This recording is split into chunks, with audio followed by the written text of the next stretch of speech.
passing on good genes is more than just being healthy and having a good safe pregnancy and a safe delivery. um it's more than picking the right man. It's more than making sure that that person is also healthy and passing on good genes. It's really about what are the unhealed traumas that we're passing down. This is our sacred space for soul led, success minded women and mothers who are ready to create household harmony, cultivate conscious leadership, and build a legacy rooted in wellness, wealth, and wisdom. Heal unhealthy generational patterns and step into your full power, personally and professionally. Whether you're here to nurture your family, your freedom, your finances, or all of the above, you're in the right place. You're going to start by taking the Nurtured Life Pathway Quiz to discover which route in the ecosystem is best aligned with your season of life right now. Then explore the curated collections on this page to find your lane, whether that's household harmony, self directed success, workplace wealthy, or kaleidoscope dreams. Everything is connected and every path is designed to meet you exactly where you are. I'm Atiwa N. Nicholas, your conscious parenting expert, motherhood coach, here to guide you through the nurturology ecosystem. I'm so honored to walk this journey with you. Let's build the life your future self and future generations will thank you for. Welcome to the official home of nurturology. I want to go into my journal. Y'all gonna hear some personal stuff that I've been healing, which is why I named this video Healing as Heavy Lifting, because it really does require us as women and mothers to take ownership of our entire being, not just our physical being, not just our mental being, but also our emotional body.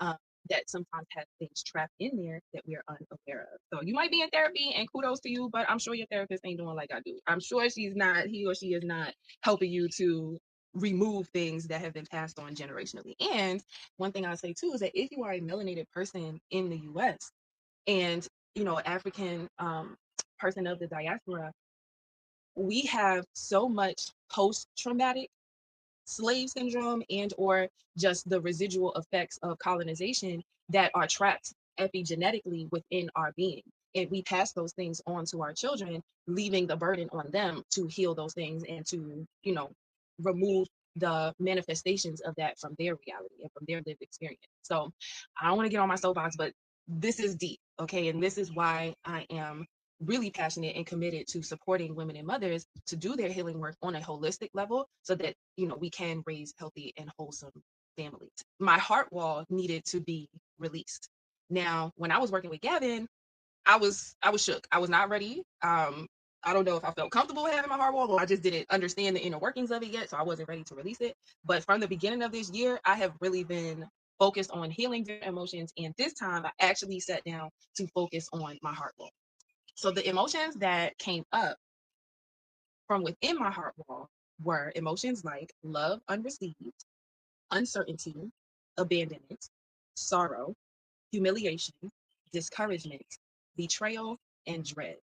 Now, by the time I got to the last two, I was feeling nauseous. My head was pounding. I was like, okay, after these, I'm done for today. And I had to take a couple days in between. Now, some of these emotions were not hidden. They were things that I could point to, that I could say, love unreceived. Yes, I'm aware of that, right? But I'm 38, going on 39. To still be holding on to love unreceived from the first 5 years of life is wild because I have two children. Why am I still holding on to that? Okay. Some of these things were, like I said, not hidden, but some of them were, right? So let's say the feeling of humiliation was a hidden emotion because I've never had um, a specific situation that I could point to where I was humiliated, right? Thank God. And when that one came up, it was like, okay, where's this coming from? And that one stemmed from adolescence between the ages of 15 and 20 years old, related to the dysfunctional relationship that I had with my father. And now I have been doing healing work around my father wound for damn near 2 decades. I'm not even gonna lie to you. Okay. Um, I moved out of my house at 18 because of the dysfunction. And I think maybe around 22, 23, I decided to just separate myself from him in a real way and hadn't talked to him for a decade. And then, re entered the heavy lifting of trying to heal that wound just before I had my daughter, and especially when I did have her, because her birthday is 3 days after his Thanksgiving first. And so my point is that this was a hidden emotion that was trapped within my body from something that occurred when I was a teenager. And at 38, 2 kids later, I'm now uprooting it and healing it. Okay. And so the interesting thing about emotions is that they can be passed down at conception. Now, if you're interested, I'm telling you, read the book, listen to the audiobook. It's really amazing. It's called The Emotion Code. And passing those things down to our children is something that many of us will flat out say, I don't want to do that. So we might say, I don't want to have children because I don't want to pass these things down, or I don't want to have children because, the dating pool got piss in it, or, I don't want to pass these things down because society is not designed for, healthy households and families. And all of those things are true, right? And it is still possible for you to heal those things within your own being, within your own bloodline, so that you don't have to have that experience. Like things can manifest in a completely different way if you, excuse me, know how to heal yourself and create a harmonious household. Anyway, so today, honey, because that was 8 emotions that I did in the last session. And I got back to it today. And the emotions that came up, I surely couldn't do 8 all in one session. I was pooped after that. Anxiety, that was hidden but not inherited. I had blaming, that was hidden and inherited, that was related to my dad's side of the family from 7 generations back. Okay. And then the kicker, I had 2 emotions that were trapped within my body and inherited from past generations from 18 generations ago. That would be there about 1665. So this goes back to the post-traumatic slave syndrome that I was talking about. My family is from the Caribbean. Now we know the transatlantic slave trade had us all in the fucking chokehold. All right.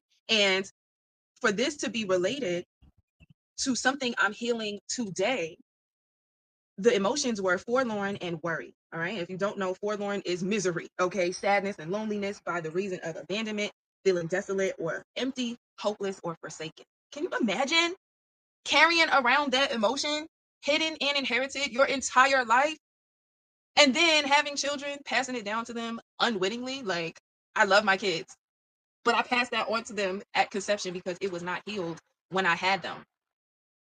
And so this is why I say it's ideal to do your heavy lifting, your healing before you have them, but it's not imperative, because the beautiful thing about emotion code is that once you heal it, it is now healed for 18 generations in my case, and also within myself, healing it on behalf of my children as well. Now, this method is not something that is invasive, and it doesn't require any special equipment. I definitely want to get certified as an emotion code practitioner at some point, but it's not a requirement, right? Ideal, but not imperative. And it is something that you can do on behalf of your children. You can do with your children. I actually have taught Saida the emotion code method, and she has done her own healing around things that have been passed on from her dad's side of the family. And it's just a beautiful practice to have within your household, because we are not obligated to hold on to our unhealed parts necessarily. And we're not obligated to um, disregard them in order to feel free. The only true freedom, I believe, is through these things. And so I just wanted to share that with y'all. I'm over here doing my heavy lifting. I hope that you guys are healing as well. Getting sunshine, drinking your water, listening to nature, letting Goddess talk to you and point you in the right direction of your healing and your highest frequency. Yeah, the YouTube channel is about to get real woo woo. It's about to get real spiritual on y'all. And I just thought it would be the best thing to share myself fully, because, there's been a lot of influencers out there. I'm not your typical, Instagram baddie. I'm not your typical, YouTube guru. You're not going to get any of that here. But what you will get is authenticity. You will get real time reflections. You will get what I am doing behind the scenes in my own family, and, passing on the 20 years of experience in education and counseling and all of the things, right? But I'm also a woman that is healing spiritual trauma and religious trauma. I'm a woman that is expanding my horizons and exploring different things. I'm examining myself and how I can just get better and refine myself. So, you guys are in for a ride. I hope that this was helpful to somebody. And if nothing else, you kind of get the inside peek at who I am. Again, my name is Atiba, aka the Nurturologist, and I'm sending you guys so much love on this beautiful day. Y'all take care.